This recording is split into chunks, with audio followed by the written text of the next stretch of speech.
बहुत समय पहले एक गांव में एक राजू नाम का आदमी अपनी पत्नी सावित्री के साथ रहा करता था। उनकी शादी काफ़ी टाइम पहले हो चुकी थी, लेकिन वह बहुत ज़्यादा गरीब थे। गरीब होने के कारण उन्हें कई सारी मुसीबतों का सामना भी करना पड़ता था। एक दिन राजू की पत्नी सावित्री राजू से बोलती है, सुनो जी, अब घर में पैसे खत्म हो गए हैं, अब तुम कोई काम धंधा ही देख लो। हाँ, मैं अभी जाता हूँ और जाकर कहीं कोई काम धंधा देखता हूँ। हाँ जी, क्या करें, अब काम भी तो करना पड़ेगा, नहीं तो खाना कहाँ से खाएंगे हम। आप जाओ, संभाल कर जाना। हाँ सावित्री, तुम सही कह रही हो, मुझे काम देखने जाना चाहिए। मैं अभी जाता हूँ। उसके बाद राजू एक फैक्ट्री मालिक के पास जाता है और जाकर बोलता है, राम राम मालिक साहब। राम राम भाई, राम राम। और कैसे आना हुआ? साहब, मैं नौकरी के लिए आया था, मुझे नौकरी की बहुत ज़रूरत है। अगर तुम नौकरी दे दो तो तुम्हारा बड़ा एहसान होगा। अच्छा, लेकिन यार अभी तो मेरे पास बंदे पूरे हैं और काम वाम भी ठीक नहीं चल रहा है। ऐसा कर, तू कुछ दिन रुक कर आना। ठीक है मालिक साहब, मैं कुछ दिन रुक कर आता हूँ। फिर वह वापस अपने घर आ जाता है और फिर वह 15 दिन के बाद फिर दोबारा उस मालिक के पास जाता है। राम राम मालिक साहब। अरे राम राम भाई, राम राम। वो तुमने कहा था कि कुछ दिन रुक कर आना, इसलिए कुछ दिन रुक कर आया हूँ।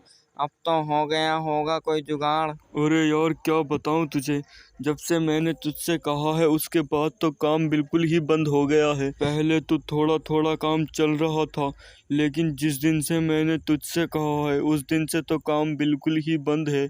ऐसा कर, तू कहीं और काम देख ले। ठीक है मालिक साहब, मैं कहीं और देख लेता हूँ फिर। इतना बोलकर किसान अपने घर आ जाता है और सारी बात अपनी बीवी को आकर बताता है। सावित्री, मैं एक मालिक के पास गया था, तो उन्होंने पहले मुझसे 15 दिन के लिए कहा था। फिर मैं 15 दिन रुक कर गया आज, तो वो बोले यहाँ तो काम बिल्कुल ही बंद पड़ा है, मैं तुम्हें अपने काम पर नहीं रख सकता, तुम कहीं और नौकरी देख लो।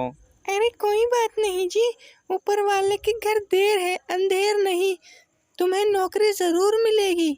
और अगले दिन किसान एक आदमी के पास जा रहा होता है।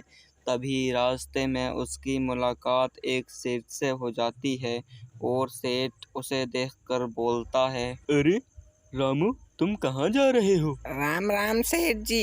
राम राम भाई, राम राम। और क्या हाल है तुम्हारे? तुम तो आजकल दिखाई ही नहीं दे रहे हो। क्या बताऊं सेठ जी, काम मंदा चल रहा है, नौकरी भी नहीं मिल रही है और इस साल की फसल भी ऐसी ही हुई है। घर में तंगी है, इस वजह से नौकरी के लिए जा रहा हूँ।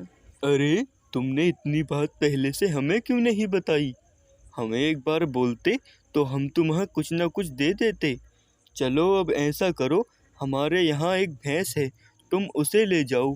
अरे नहीं सेठ जी, मैं भैंस नहीं ले सकता, मेरे पास पैसे नहीं हैं। अरे, तो क्या हुआ?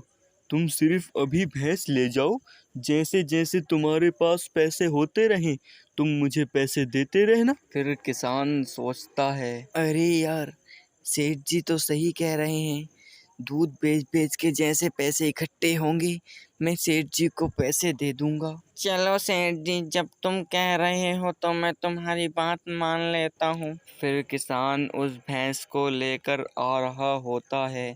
आते आते रास्ते में उसे रात हो जाती है। वह जैसे ही थोड़ी आगे चलता है उसे एक डरावनी आवाज़ आती है। वह आवाज़ सुनकर वहीं रुक जाता है।